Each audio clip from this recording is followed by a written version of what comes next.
names attached to here. So if you wrote the question, just raise your hand or say that was me or whatever you want to do in the chat. Either way, we're going to get into this right now because we're ready to go surfing in about an hour and a half. So you got us. That's going to be good. Surf's going to be good. So let's start off right off the bat. I mean, this is Carrie, professional triathlete. And why not start off with that very first question regarding racing? And this question was sent in. Carrie, this year you crushed it at every single race you did. And you were very consistent and coming out on the top, at the top. This person would love to know how you prep your mind for racing and what's going on in your head right before that swim start. Wow. It's been so long, you forget. Yeah, I know. Oh, that's right. It has. You know what? It's sometimes it's a hard question even to answer because mentally, the thoughts going through your mind before each race, they're different. Sometimes, I approach races, I might have a little bit more nerves, or, I've raced so many different races now, from races just, grassroots races that, haven't really meant much to, world championship races. And then, mentally having to prepare for those, like how it's different. But if I think back to all of my biggest races, the ones that have meant the most, or there's been the result is, it's an important result, whether it's, the Kona qualification is on the line, or it's a race that I really, I want to win, or there's something, it's really on the line for me personally in that race.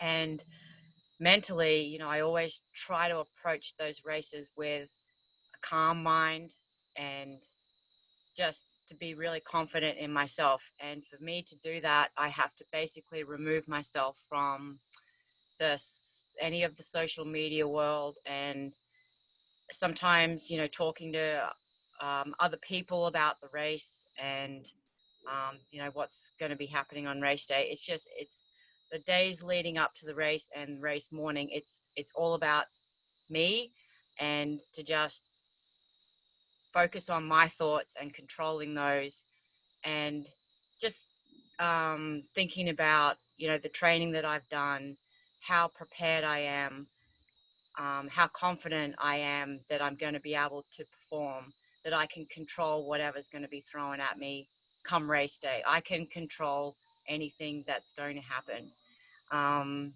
just be calm about that. So that's really the biggest thing, I think, coming to the big races. And it's the same when I'm walking down to the swim start at some of the biggest races. It's like there's no noise going on inside my head. It's purely just me and my own thoughts, and it's calm. And I think it's just being prepared and just, being confident and calm in your own thoughts. All right. In the beginning of your answer, you said you check out of social media. How many days before leading into race day? I guess it just depends on the race sometimes, but a couple of days before. I like being active on. I'm not super active on social media generally, anyway, but I still speak to people privately through social media channels. But in terms of waking up in the morning, or looking at the feeds over coffee, or if I'm in between training sessions leading into a race, I don't look at social media. I watch a movie, I read a book, I do anything else to distract myself from looking at other people's posts. I don't want other people's thoughts inside my head leading into a big race. It's all about me and my thoughts and processing my emotions and being ready. All right. So that was amazing. Coaching wise, I mean, we'll throw this over to Scotty, but yes, I always refer to him as the coach, but he's also one of the top athletes in the world as well when it comes to triathlons.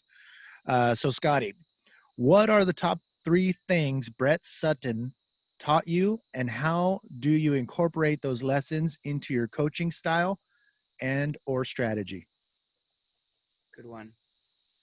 Well, thank you, Manny. I'm now 40, so my best days are probably over, and my current world ranking is a 162 according to the PTO. So I'm still hanging in there. Brett Sutton, yeah, I said this in our spin turbo session. Yeah, in my opinion, he's the best triathlon coach in the world. He taught me a lot of lessons, and I followed him around the world for a good 5 years, and that's how I met Carrie and the Wong Star, who's listening in. Three biggest lessons from Brett were probably number one, how to see through the tea leaves of the triathlon BS, as he would call it, because there's a lot of it out there. Number two would be the importance of the swim and how it affects the bike and the run. Um, and the third would be how the training can really prepare you mentally, and how some athletes need it more, meaning some athletes need to just be hammered and hammered and hammered. I was one of them until they believed in themselves, whereas others who are just super talented and confident in their own ability, Carrie, they don't need to just completely drum themselves to death. And I think a lot of those lessons we got on the pool deck each morning, and he always talked about Chrissy Wellington as being someone who was in that same category as Carrie. So yeah, Brett is very much the foundation of my training philosophy, and I owe the world to him. And I think my coaching philosophy has evolved since Brett. I've learned a lot, been influenced by some other coaches, but at the end of the day, he has a keep it simple approach, and that's the name of our business. So yeah, keep it simple, and that was probably fourth lesson. You can keep it simple and still produce world champions. Unbelievable, really. Awesome. No, I mean, it that was perfectly explained. We're going to go into the training side of things now with this question. It's the third one down, and Scott, it's going to go to you again. What are your thoughts about the training plans on Zwift? Is that how you pronounce it? Yeah. And using them, and using them. That's the first time I've seen that word. Sorry. Uh, what is it, anyways? Am I the only one that doesn't know what it is? It's a virtual app. You can race people. Okay. Well, I feel dumb. All right. So You'll never use it, Manny. I Don't won't. worry. Okay. I'm always You're an outside. outdoors guy. Okay. So, what are your thoughts about the training plans on Zwift and using them in workout planning? I think I've never really looked at them. Personally, I don't ride Zwift. Yeah, there's too many outside variables, and I think it's great at this time, but yeah, at the end of the day, for me, it's not reality. Maybe I'm shooting myself in the foot there. We live Zwift in a people. place that we don't need. For sure. to. If I still lived in New Jersey and I went through the winters there, I'd probably be on Zwift 100%. Um, I am 100% confident that those training plans are fantastic, and the people that have come up with them are great coaches. And if that's where you go to get your plans, I believe that you're probably in very good hands, and you could follow that plan for 8, 12 weeks. And if you're motivated and you don't need that personal one-on-one connection with a coach, then I'm sure you'll get plenty fit and prepared for whatever you're training for, whether it's a haute route or a Grand Fondo or a triathlon. Awesome. All right. We're going to move into the nutrition category, and Scott lead in, and then we'll pass it over to Carrie for the same answer. I mean, same question. How many carbohydrates and which kinds do you like to eat on long workouts? And around what time threshold do you like to add additional macros by incorporating whole foods into your nutrition plan? How does this differ between running and cycling? And do you have a gram per kilogram or gram per pound of body weight recommendation for this? So good question.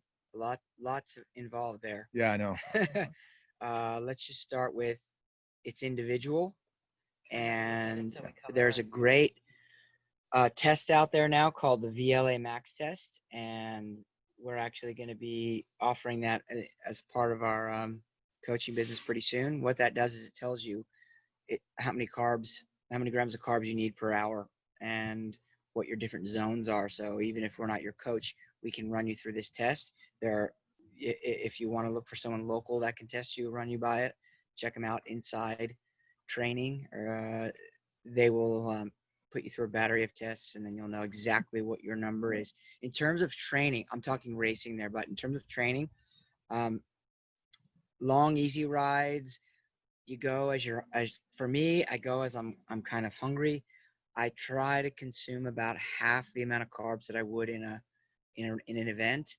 I don't like to use a ton of gels during training. Talking bike here. Real food, electrolyte drink, Precision Hydration, one of our sponsors. Gatorade if you're stopping at a shop.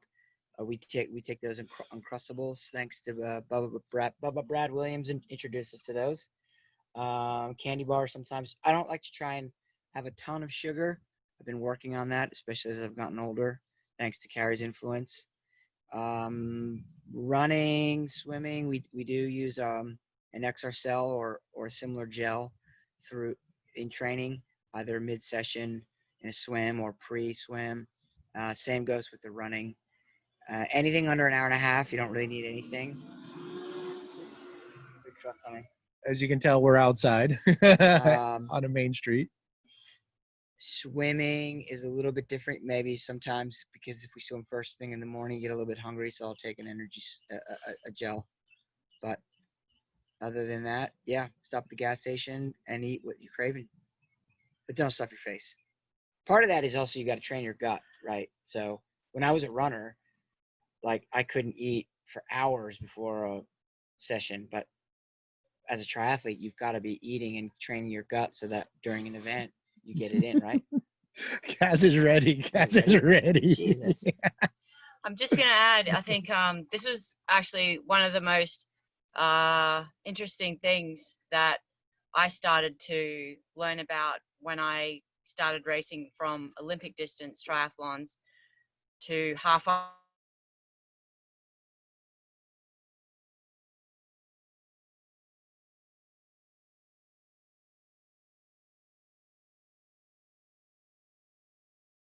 pay a lot of attention to the nutrition. Speak to today if I'm ever confused about something, or if some new fad comes in and I want a real perspective on it, I'll go to Gary immediately and he'll tell me whether it's BS or whether there's actually something to it. Because he's constantly evolving himself. Sure. Yeah. But I'm asking.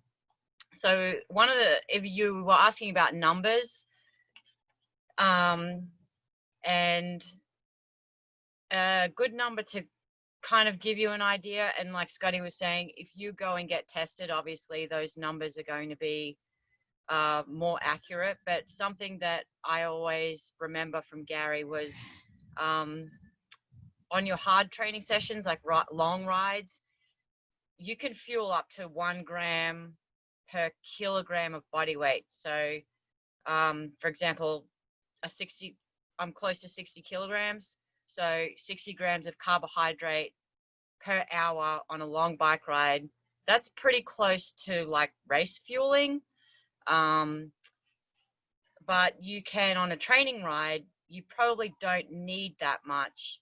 And you can go as low as 30 grams per 60 grams. So halve it, exactly. So you're basically training your body to still burn fat, use fat, but you don't need to be stuffing your guts on all of your long training sessions. But a good rule is for the long training sessions, up to 1 gram of carbohydrate per kilo of body weight. Which is a good rule for racing too. And it's almost a good rule for racing as well. So on your hard sessions, and I even like to do this when we're leading into a big race, if we've got a long bike ride, 4 or 5 hours, and a run off the bike, and you want to practice your race nutrition, it's perfect. Try and take in as many carbohydrates as you can. We usually stick to simple carbohydrates in the form of gels, liquids, easily digestible bars. Ice cream sandwiches. Yeah, maybe not, but stick to the simple stuff, whatever you like. But yeah, on the hard sessions and you want to practice it, go for the higher volume of carbohydrate, test how your gut responds to it, and also run off the bike so you know how it feels when you're running off the bike under a full load of fueling. Perfect segue into this next question, which is back to the racing category. And either of you can answer it or both of you can answer it. For beginners, what's the best way to mount and dismount during a race transition? I'm guessing triathlon, T1 and T2. So what are actually T2? So what is the best way to mount and dismount a bike during that those two transitions? Actually, it's T1 and T2. Yeah, slowly. Yeah. Take your time. Definitely take your time. There's no pressure on you to be mounting your bike with your shoes on or off.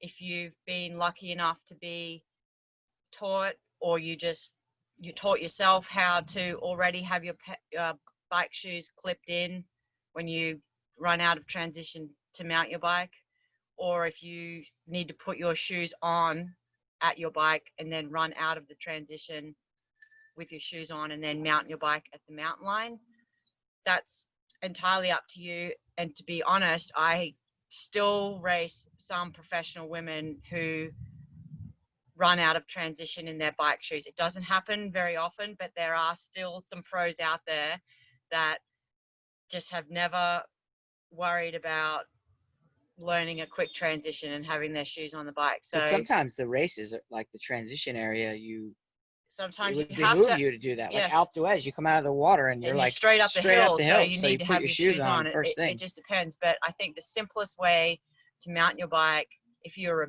beginner is to have your shoes in transition, put your shoes on, run out. When you get to the mount line, maybe just move to the side so that you're not in the way of other people charging through transition, because everyone is in a hurry to like get out there and start racing.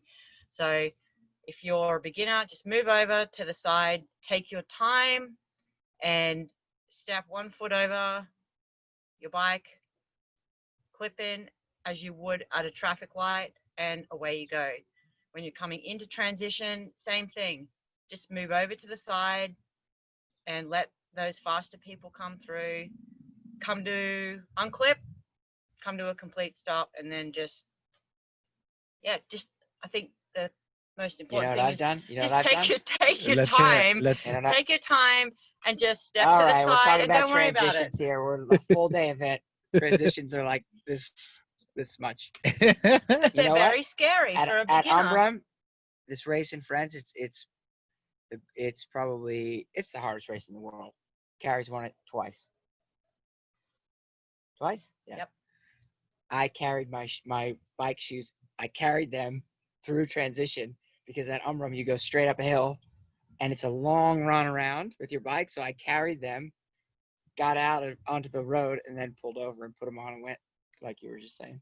Well, what would be the difference between doing? Oh, okay, because you can run all the way out of the transition. I didn't want to run in the shoes that way, so I carried them. Okay. And I didn't want to leave them on my bike because I was worried about the hill that you start at. Okay, next question. Okay, your answer has been. I mean, your question has been answered. No, we're not going to lose people. Molly, how we doing? Are we losing people? I maybe a little bit. So I'm gonna add. No, I'm just kidding. It's great. Okay. Transitions are really scary for new people. So I wanted to add a question from Theodore. The question is, when did you know that you wanted to become professional athletes? For both of you. They're thinking. Go ahead, Kaz. I think for me, it was, I had been racing as an age group athlete for 5 years. And I just started becoming more competitive in my age group. So I think that for me was the sign that you know, I was just so much more motivated. I was working full time, and I just, you know, I wasn't interested in working. All I wanted to do was race. And then I was lucky enough as well to come across Brett Sutton, and Brett gave me the hard talk at that time. And, you know, he said to me that I either had to, you know, go all in or yeah, just you know, compete as a lifestyle athlete, which was either way would have been fine.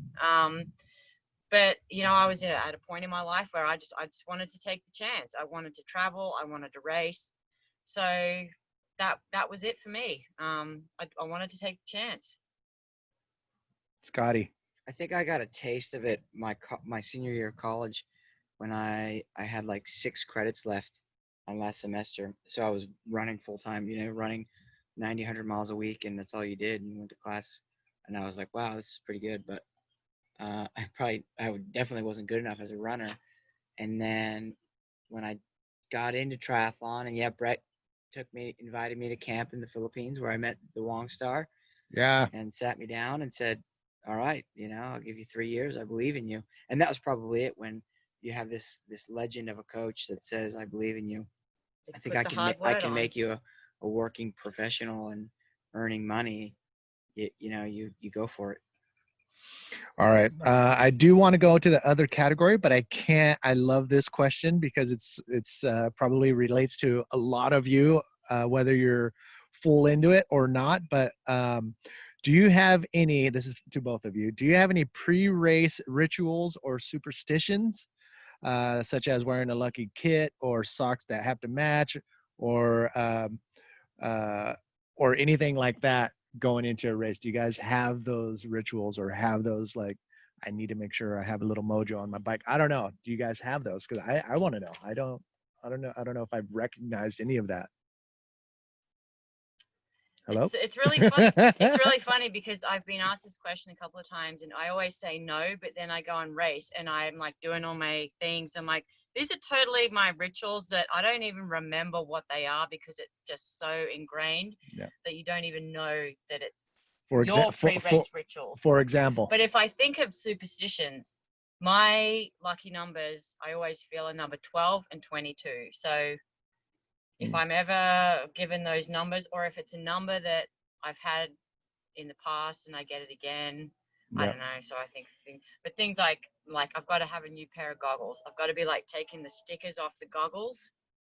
Okay. That's my swim ritual. Oh, the swim goggles. Fresh goggles. Nice.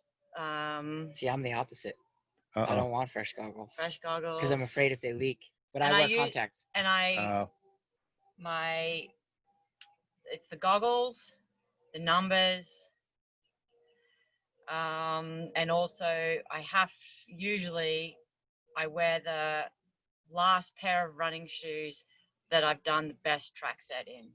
Oh. And usually we do, as Molly would know, and the Wong Star. And the Wong Star would know that the biggest track sets usually fall about 10 days before a race.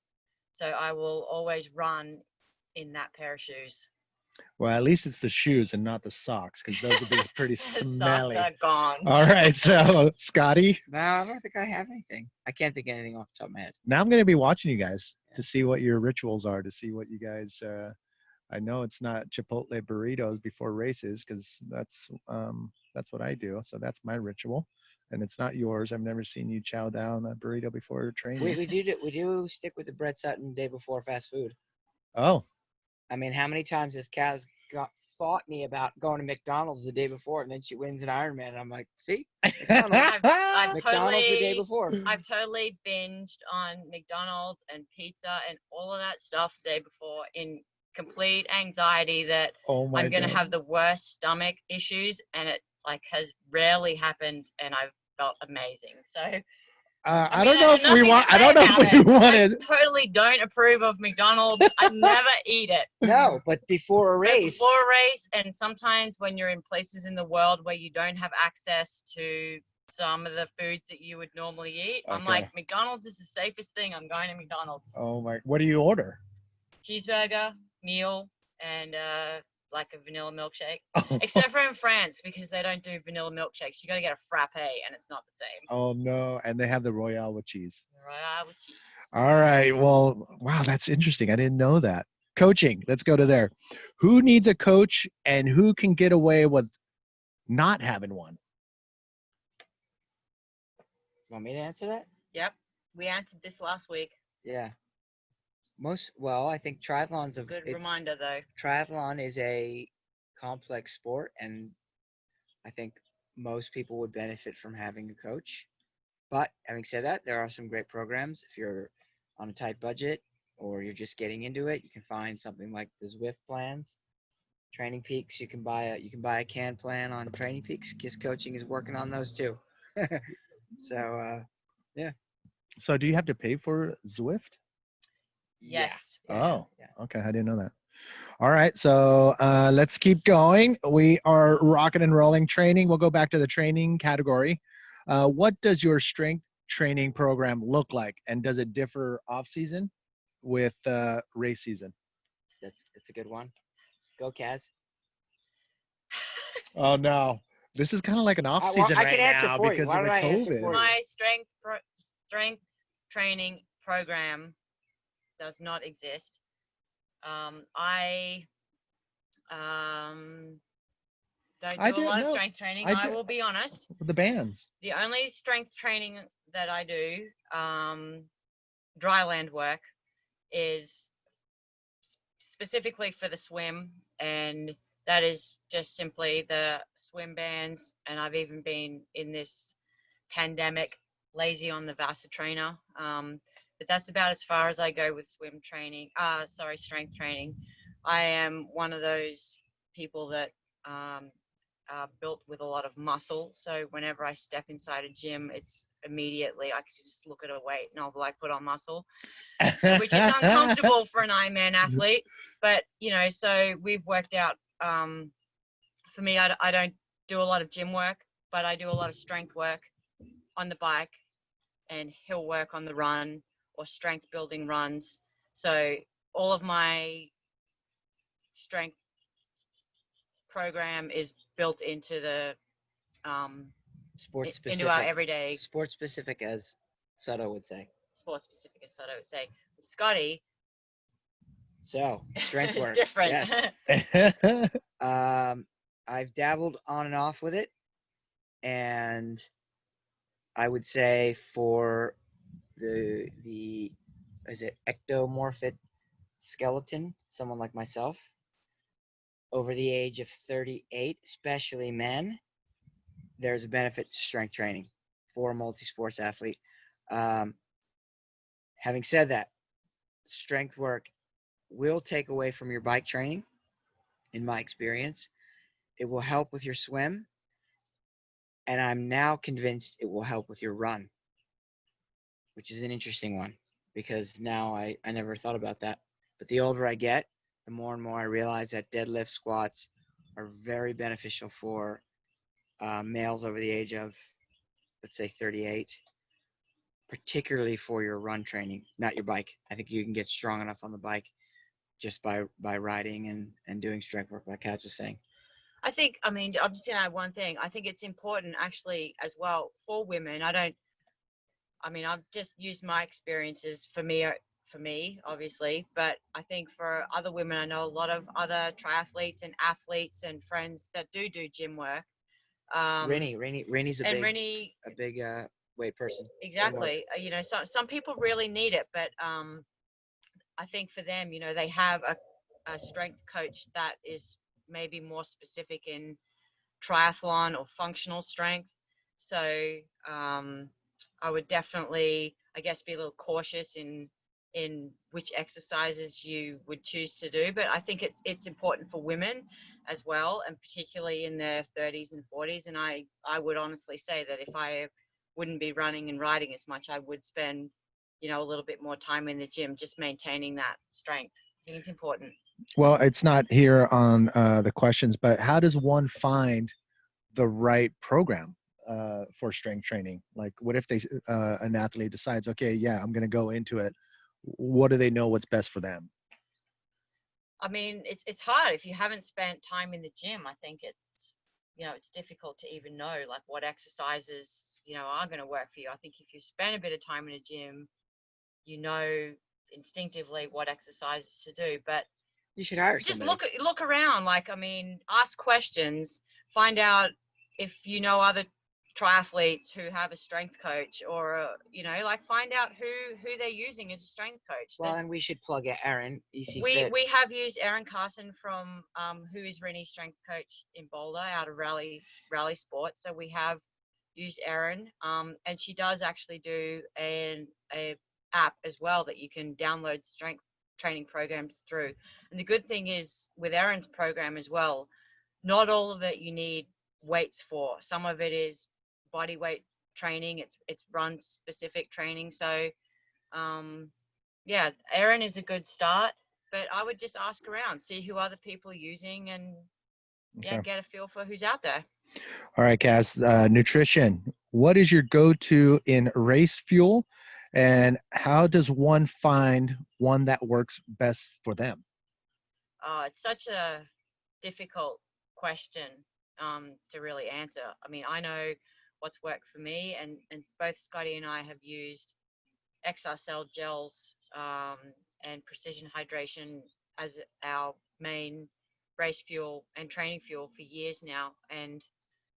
But in terms of like how you find what's going to work for you, I mean, God, you just have to try the products. And like I said earlier, you need to try them when you're under load as well, which is really actually probably the most important thing. Under load meaning underloaded, like when you're in a race simulation, either in a race or you're under race intensity. Obviously, because your gut reacts differently, it's under a lot more stress. So how it's going to process whatever you choose to use. So try it. It's really trial and error. And if you find something that works for you, stick to it. Don't go into trying all these new different, things that come on the market. Once you find something, just stick to it. You can't go wrong.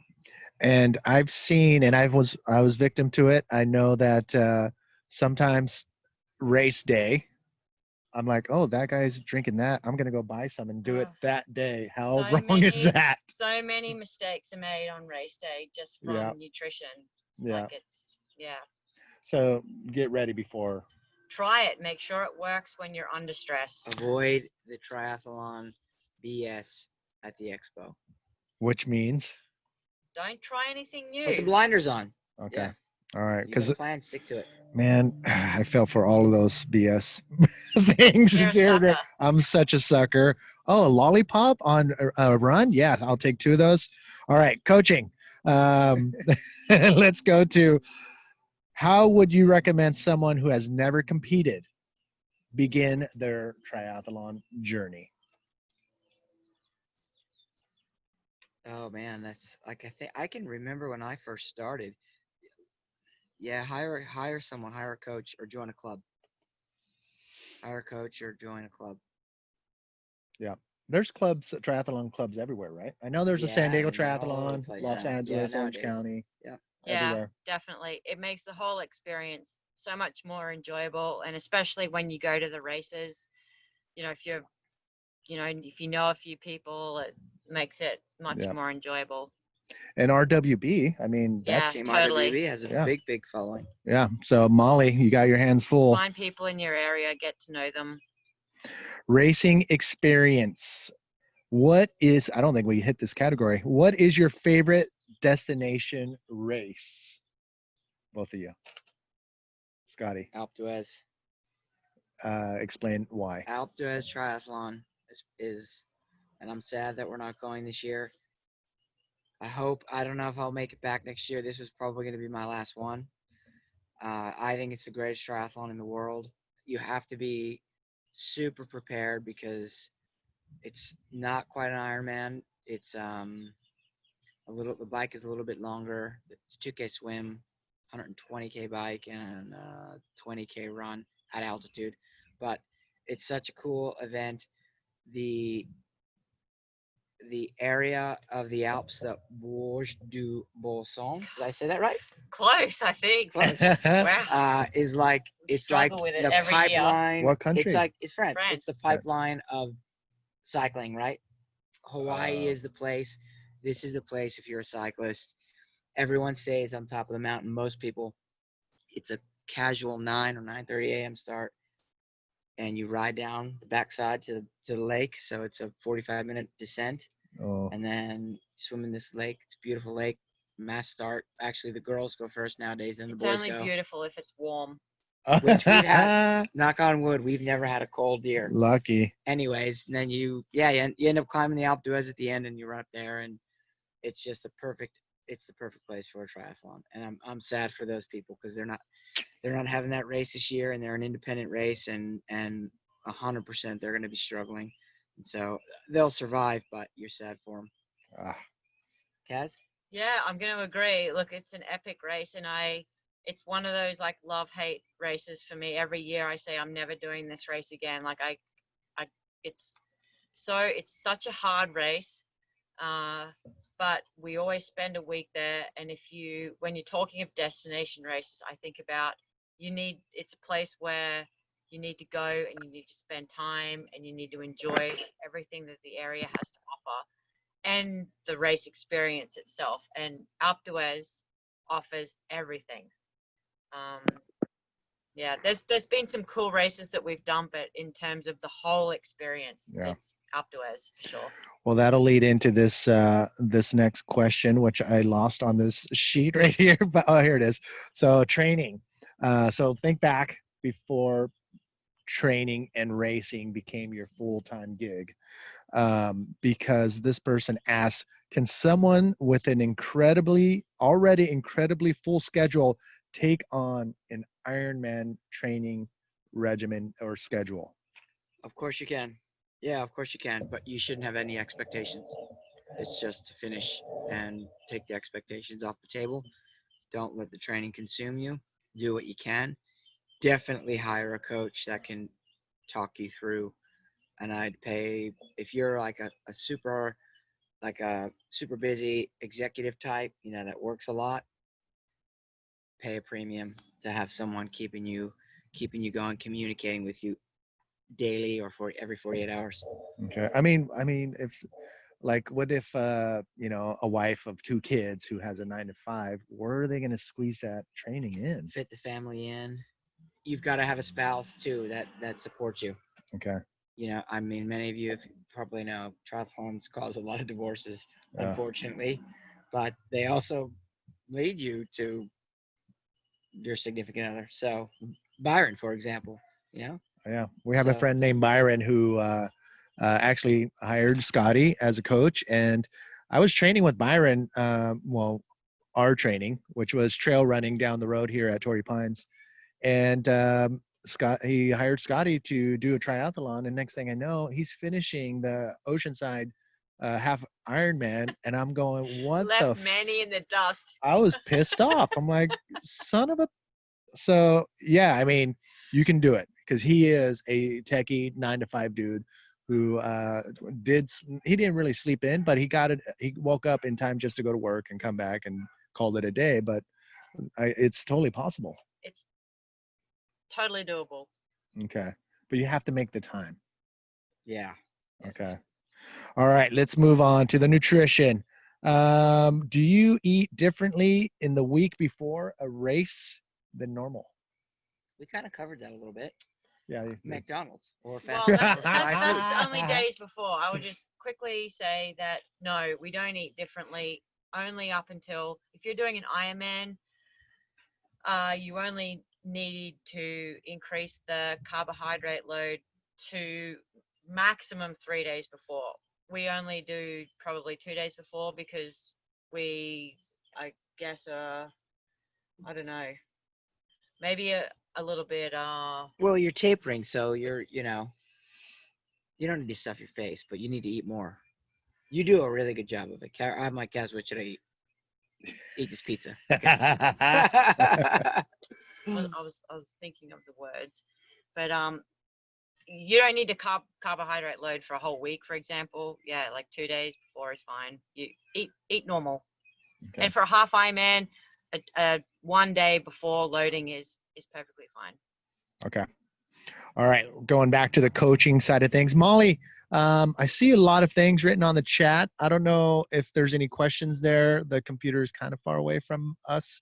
I don't know if you got anything there on the chat. If you want to jump in with a question or two from. Sure. I got another question for you. What goal or set of goals do you guys want to accomplish in the future? Goals or what? Set of goals. Okay. Wow. Want me to go first? Sure. Yeah, this is a tough time. I'll be honest with you. I was gonna. I've got bad feet, and I'm 40, and I've had a great career, and I hope it's not over, but it might be. We don't know when racing's gonna return. I was gonna try a bit of Xterra this year, and maybe I'll be able to do that next year. Excuse me? Yeah. That's why you were asking about mountain biking. Yeah, that's why I've been talking about mountain Yes. biking. Doing a bit of Xterra. That was gonna be my 40 to 44 plan. Yeah. I love mountain biking, by the way. So right now everything's up in the air. For me, so swimming is such an important part of what we do, and until we start swimming, I can't even wrap my head around any sort of racing at all. I can wrap my head around it for Carrie as her coach, and we've started to think about that now that she has an idea of when Kona's going to be, and she can answer that. But for me personally, yeah, it's open-ended at the moment, and I always said I'd never say I'm retired, because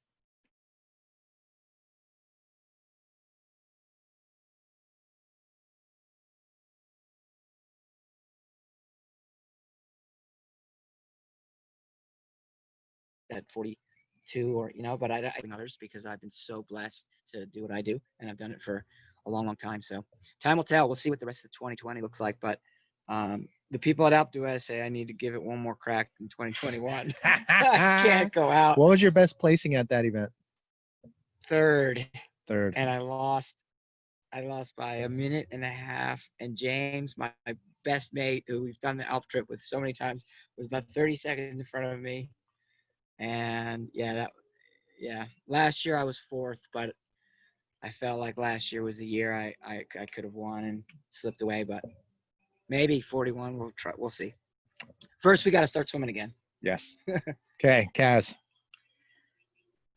Yeah, I think, like Scotty said, it's really hard to think about racing, but I know it's going to come back. And I just hope that it comes back quicker than, we're thinking. But,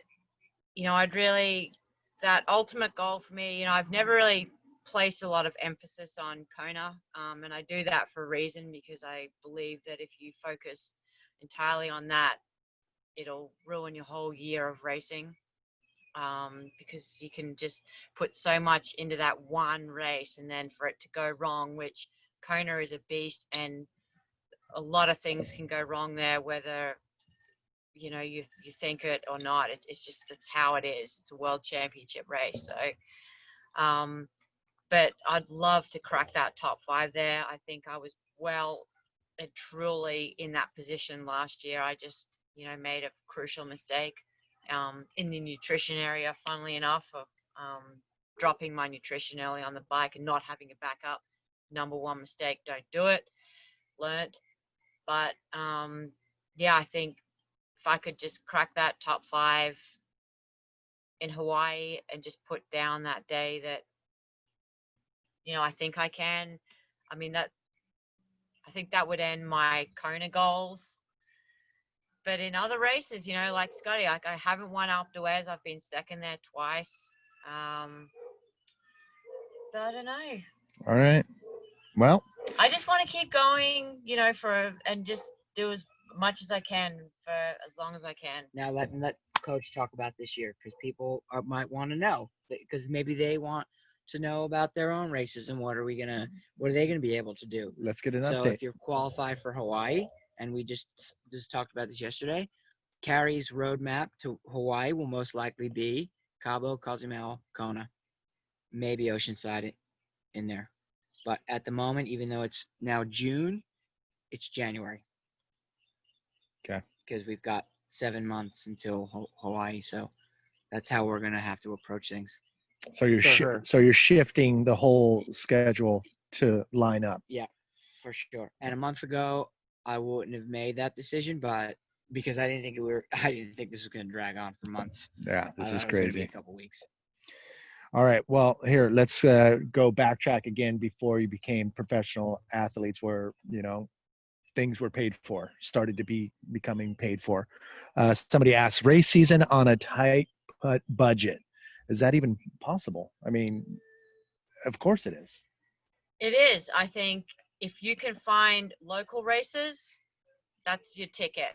Like local races, source them out, or any of those races that are going to cost you the least amount in entry fees. Unfortunately, those aren't going to be Ironman branded races. Most likely, they're going to be your grassroots triathlon series. Like your whatever. Like if you have a local series, of a lot of the challenge races are A little bit cheaper. reasonably priced as well. So what is the Ironman? I mean, the two I've done, I was paying $800 for the full Ironman. Yeah. Right. Is that where they are now still? Yeah. I think so. Yeah. Maybe more. I'm not sure, but $300 it's to $400, and then yeah, $700 so to $800. look for races that are cheap to get to. They're cheap for you to get to. Accommodation is cheap, and yeah, if you can drive to them, awesome. Do as many as you can. Okay. Yeah. We'll stay in the race experience category. This question is awesome, pretty good because I know I met a couple people that were sleeping in their cars at races Yeah. to save on hotel experience. But this person asked, what was your best hotel experience during a race? Which is it doesn't have anything to, it kind of does indirectly have something to do with racing, but you want to have a good night's sleep, right? And be showered and everything. So in your experience of doing as many races that you've done, what were some of the best hotel experiences that you've had? Thailand. Why? Lap pool, buffet breakfast, Okay. nice comfortable bed. Well, we're talking to a Can't get any mostly better. American audience here. I was just saying, like, if How you about- asked me, How about Gulf Coast 70.3 last May? sure, that was great too, but Florida? I'm like another Florida. level Okay. above Yeah, here. yeah. Well, the question was best, so yeah. But so Thailand, they had everything. Oh yeah, Okay. amazing. Okay. And they, Lap pool included. oh my gosh, is it one of those hotels where they open every It was door for you? It was the all inclusive. I think one year it was. I don't remember the name of the hotel, but it was epic. And then the next year, it was the race actually put on by the same I was gonna race say, organizer, give Gerald a plug. Gerald. And yeah, the second year I went back, it was at the Four Seasons in Thailand, and it was like legit. Oh my! I never wanted to leave. So Amazing. I wanted to talk about this a little bit because Yeah, for people that were on the race directing and independent racing, small races. So we should talk a little bit about this because unfortunately in America, the independent races have gone away, and for better or for worse, Ironman has taken over, and it is what it is. But Gerald is a guy who put on French. Gerald Iannacone put on Umbraman 35 years ago, I think. He is hell-bent on putting it on this year, August 15th. I actually thought there was a good chance we were going to go. I'm not ruling it out yet. We'd have to start swimming the next 2 weeks in order to do it. But Umbrum, no. Get away with it. we'll see. Anyways, Gerald, he started this event because he was a fan of triathlon, and Nice was a big, big race in France, one of the biggest in the world. There weren't a lot of Ironmans. He put on Umbrum, an independent race, and he puts up, how many euros was the prize money? It's like, well, 40 and 30 grand for the guys. I think 20 grand for the girls. A little bit less, and that's because all the money comes from entry fees. Is the point? All the prize money comes from the entry fees. Developer, so he felt if he could just sell one or two of his ski chalets in the town through the race and bill it as this place, this train destination, race. then it would pay for the race. And that's how he started Umbro. And he tried to duplicate it in Thailand and put on Koh Samui. And Kaz went twice and did it. And unfortunately, natural disasters killed it. It was on an island in Thailand, and he had 2 bad years, and that was the end of it. Darn it. But support your local races. And Wildflower was another one. Not a hotel, but cheap. Yeah. And rest in peace, Wildflower. I don't think it's coming back. That was actually one of those races that you had to do it if you're in California, period. Had to do it. You could rent a hotel in town, Paso Robles, or you can camp. And that was amazing. It was a party. It was a party. 8:30 start. Yeah. No need for this, I don't know what And time some of these races start. At what mile on the bike were the naked people? That was on the run. I was on the run? Oh, yeah. That was scary. Actually, I think, what was that hill called? The Nasty grade. Nasty grade. The girls were there. And guys would be I'm only saying scary because guys were running after me naked. I'm like, holy crap. And then on the run, they shift over to the run course. Wildflower. All right, Molly, we're going to keep on going. We're going to go into the training category one more time. After all this time off from swimming, how do you plan to get back into it? A lot of things. Easy workouts to start. I'm wearing flippers every day. Yeah. Molly actually asked us, she put a thought in my head because she was saying, if you don't know, Molly's a part of our training group here in San Diego. Yeah. She was like, when I was a kid, we didn't swim at all for months. And then it came to summer and you swam. We would do double sessions. And I started thinking, it's an interesting thought. But then I thought, well, your longest race was probably 500 meters. I feel like it's going to be one of those sessions where you start and you feel awesome, and then within 15 minutes it's going to feel like you've got a piano on your back and someone's pushing you to the bottom of the pool. It's going to have to be a complete reset. So, but what about the people that are swimming right now? No one is. No, well, there has to be some. So let's go back a little bit. Good. I think what is important when we start swimming again, you do need to almost retrain yourself in terms of, we do a lot of drill work generally in our swims anyway. There's always a component of that in the warm-up. We're always using snorkel and fins and just working on your alignment and your overall feel for the water. So I think that is going to be a focus for a little while, just to get that, and also just building that strength back in the pool. Brett actually Brett Sutton just wrote a blog. I haven't read it yet, but it was don't kill yourself. Yeah, you don't need to make up any time. You've got plenty of time. I think that's another important point, is that you do have plenty of time to regain that feel for the water. So no need to go in smashing these sessions and feel like you're making up for lost time. Start at the beginning. Go back to the drill work. Just get your feel for the water back. Yeah, and that's the best advice. Yeah. Molly, we're coming up on that hour. Do you see anything in the chat before we shoot off one or two more questions here? No more questions. Okay, let's nail off a couple more and see how people are feeling out there. How's everybody? The computer's so far away, I can't say hi to everybody. I can see little dots and things. So hi, everybody. We're still marching through. We got a couple questions here. If you have a question, now's the time to do it. To ask. We'll answer anything, seriously.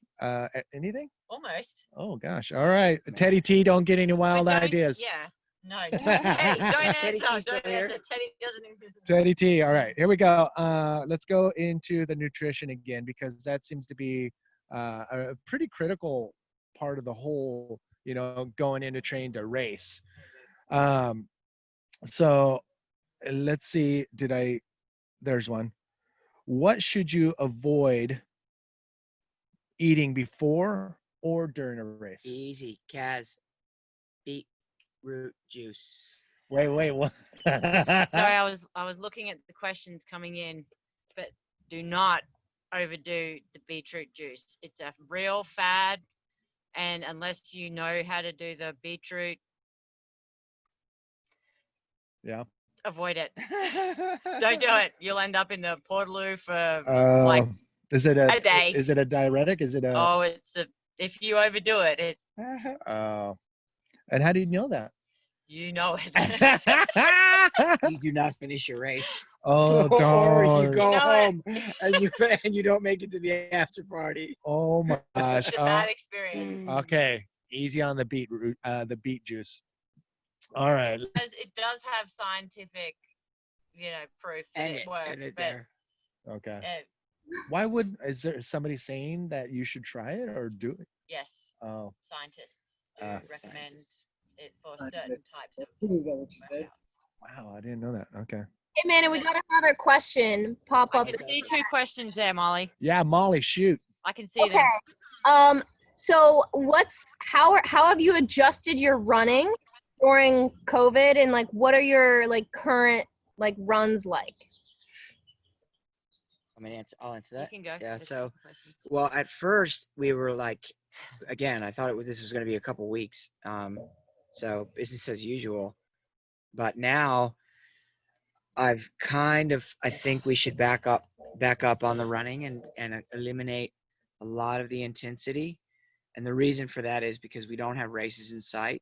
You can keep up the intensity on the bike without killing yourself, and just keep the body used to the pounding of running and just build up your aerobic base. So that's the approach I'm taking for all of my athletes across the board, with the exception of a couple of the pros that we train in Switzerland.